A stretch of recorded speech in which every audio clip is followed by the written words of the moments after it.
Hello, welcome back to another episode of Being Woodworking, the road from novice to pro in DIY and woodworking. Today we have a really simple project. We're going to be making what's called a tree collar. It's boxes that have become popular in the last couple of years that go around the Christmas tree. Going to make the base out of plywood and trim it up with some 1x. Easy project, holiday special. Let's get started.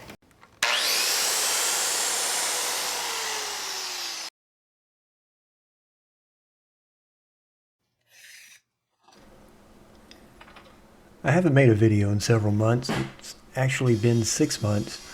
Been moving again. I got a new primary job, been moving, had to move my entire shop. I made this video last Christmas season, but I didn't get around to editing it till after Christmas, and I thought it'd be a good idea to wait and put it out this year. I almost forgot about it. Was looking through my files and found it and was like, hey, there's only 9 days till Christmas. I better get this thing out there. So what I've been doing here on this project is I got a piece of plywood. Baltic birch is, at this time, extremely expensive, and currently it still is. You can use whatever's available to you. If it's rough, you just got to sand it out and smooth it out some. But other than that, just try to get the best quality that you can that won't break the bank. So if you notice, instead of turning my nail gun sideways there, I try to keep it perpendicular to the opposite area, the opposite board. That way if my nail curves and blows out the side, it won't actually go out the side. It tends to go up and down rather than sideways. So according to whichever kind of nail gun you got and whichever kind of nails you have, that can be a good tip to keep you from having those little finish nails that curl out and end up poking outside the wood.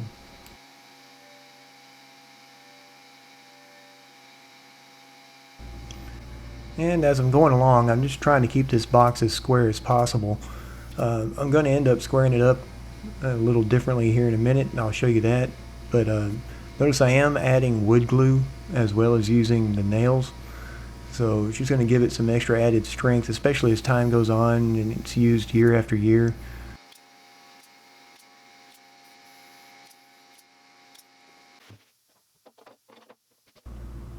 So here's what I was talking about by squaring it up. So I don't have the fancy corner clamps, but I do have several speed squares. So I got a couple speed squares, put them in opposite corners, clamped them in, made sure they were flush on both sides.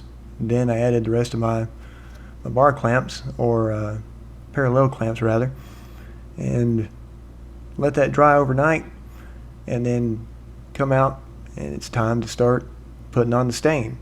So did a little bit of sanding on the corners first, make sure there weren't any rough spots, and then it's just time to start putting it in here. This stain is a walnut stain. I'm just using a rag, putting it in there and just smeared it on. You can apply it however you want with a brush, a rag, or a foam brush, or however, but it's a good idea, no matter what you're using, to stay going with the grain of the wood. So I stayed going with the grain, and then I go back after I'm done and I would just wipe off the excess. Then I give it about 10 or 15 minutes and I come back and I wipe it off even more. Right here, just staining the top of it. I'm going to stain the sides and just keep on rolling. Most of these tree collars are made with a platform that is somewhere down inside the box, or even without a platform, and the tree will sit on the floor. But these customers wanted it elevated, and elevated a lot. They have larger dogs in the home, and they wanted their tree up out where the dogs don't mess with the tree as much. So the platform for this box is actually just going to be the top of the box, which makes it a little easier to assemble and plan out. So just keep that in mind. If you got to put one down in the middle of the box somewhere, it's easy enough to do. Measure out, put in a couple shelf brackets, and just help yourself out by planning ahead.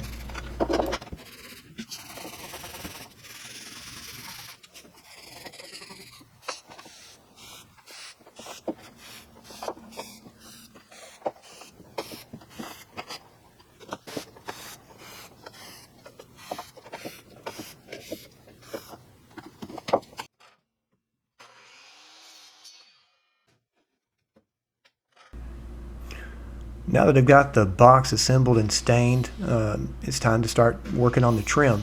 Now I decided to stain the box before I put the trim on there because I didn't want any crazy corners that didn't want to take stain or show any kind of places where I missed putting the stain on there. So after I cut them to rough length, I do a quick sanding on them, get rid of any of the rough edges or tear out, give it a stain, and I'm staining it all before I actually cut the angles on there. Again, just to make it easier for myself later on. Now you can see right there on the board that there's a sticker still on there from the store. You don't have to worry about that now, but you definitely do want to worry about it later on in the placement of your board and not show that sticker. That sticker needs to be hidden down between the board and the box if you're going to use it. So basically I just treat it like a flaw in the board, like there's an unsightly mark or an unsightly knot hole or something. That's how I treat it, because trying to get the sticker off and then trying to get the residue of the sticker off can be a nightmare. And here I'm showing you that after I'm done with a rag from stain, I don't just throw it in the trash. The stories of these rags spontaneously combusting honestly just gives me nightmares. So I'm very careful with rags with stain on them, and also with my lithium battery and my chargers.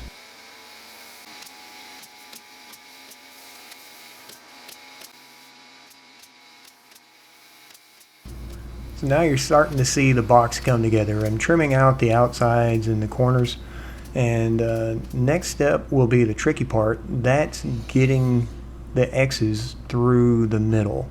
And I don't come up with some scientific formula for measuring and doing this. I held the board up there, I made a couple marks on the board, and if you were careful when you made the box, your board will now be square and it'll be good on both sides. If not, then you're going to have to measure and mark for each individual board as you go. So I'll give these boards another quick sanding to knock off the rough spots and start applying the stain. When I'm putting these on the box, I try to match up the boards with a similar color. You can put the same stain on two different boards and it'll come out two completely different colors. But try not to mix match those on each side. Try to have one side that has uniform in color, or at least mostly uniform. So here's a quick, simple little trick for getting the second board on here that you have to cut. So obviously you can't just cut it once and be good. You have to cut it on both sides of your solid board. So this is what I did.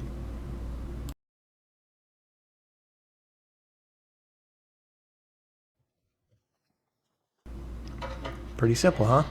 Then I just come over here to my miter saw, adjust the angle until I get it married up where I want it to, and start cutting. Now, if you'll notice right here, I start reaching across the saw to hold the piece, and then I have the saw in my right hand. That's a bad idea. At the last minute, I realized that and changed hands. So here you can see the finished product, what it's going to look like, a quick stain, and it's time to nail all the pieces together. Rinse and repeat for each side, and voila, that's it, we're done. You can put a finish or some kind of protectant on top of it, polyurethane, or whatever you want or prefer.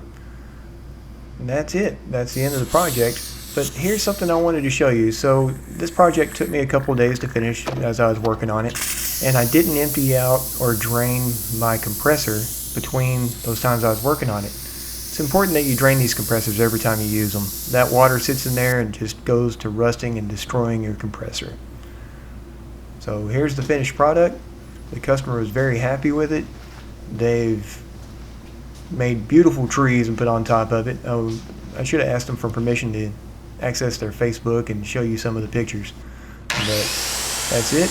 Till next time, I'll see you.